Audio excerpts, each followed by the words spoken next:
শাহজাদপুরের রবীন্দ্র কাছের বাড়ি মূলত নাটোরের রানী ভবানীর জমিদারের একটা অংশ ছিলেন। 1840 সালে নাটোরের রানী ভবানীর এই জমিদারি নিলামে উঠলে বিশ্বকবি পিতামহ প্রিন্স দ্বারনাথ ঠাকুর 13 টাকা 10 আনা দিয়ে তা কিনে নেয়।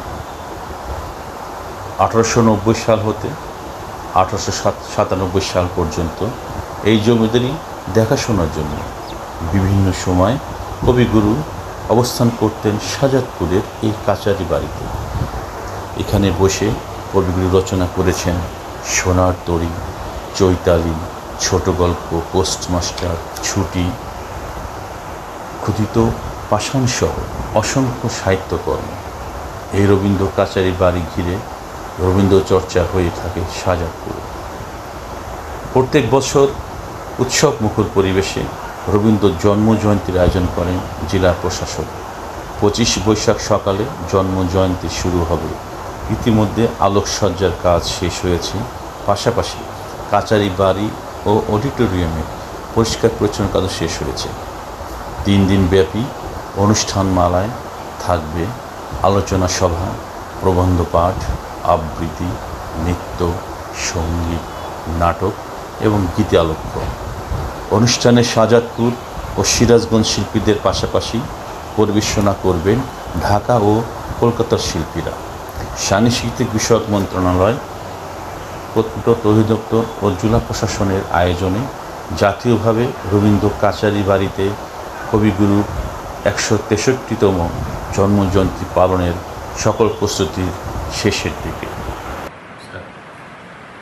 বিশ্বকবি কবিগুরু রবীন্দ্রনাথ ঠাকুরের 163তম জন্মবার্ষিকী উপলক্ষে সংস্কৃতি বিষয়ক মন্ত্রণালয় এবং প্রত্নতত্ত্ব অধিদপ্তর, জেলা প্রশাসনের উদ্যোগে এবার বর্ণাঢ্য আয়োজন চলছে কবিগুরুর জন্মবার্ষিকী নিয়ে।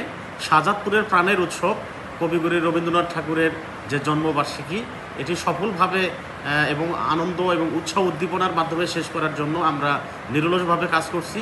বিশেষ করে আইন শৃঙ্খলা রক্ষাকারী বাহিনী, জেলা পুলিশ, থানা পুলিশ, ডিজিএফআই, এনএসআই, ডিএসবি সহ সকল ধরনের নিরাপত্তা প্রস্তুতি আমরা গ্রহণ করেছি এবং ফায়ার সার্ভিস, পৌরসভা, উপজেলা প্রশাসন এবং বিভিন্ন দপ্তরের সঙ্গে প্রিন্ট মিডিয়া, ইলেকট্রনিক মিডিয়া, কবি, সাহিত্যিক, কলাকৌশলী সকলের সমন্বয়ে আমরা একটা আনন্দঘন এবং একটা ভালো পরিবেশ উপস্থাপন দেওয়ার জন্য চেষ্টা করতেছি। এই জন্য আমি কবিগুরু রবীন্দ্রনাথ ঠাকুরের যে ভক্ত, অনুরাগী এবং রবীন্দ্র গবেষক, সাধারণ পর্যটক সকলের জন্য আমি এই 3 দিনব্যাপী যে আয়োজন, এই আয়োজনগুলো দেখার জন্য আমি সাদর আমন্ত্রণ জানাচ্ছি বিনীতভাবে।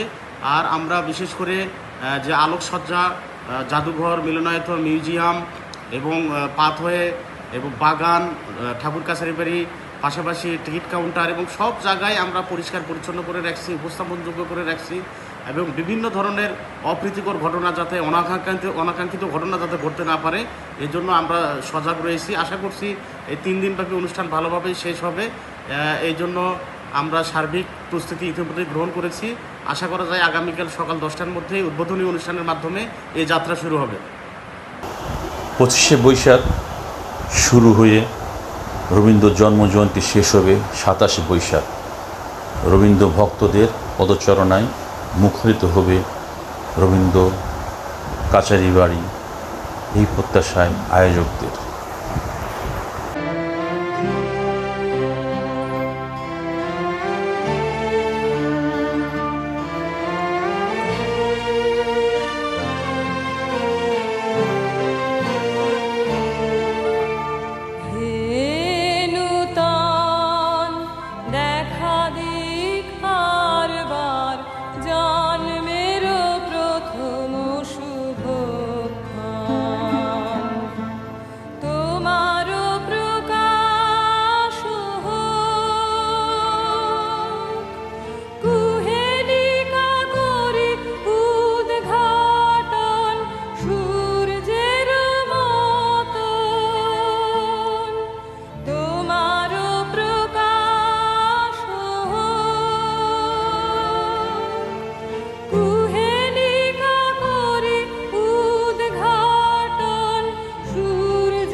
রে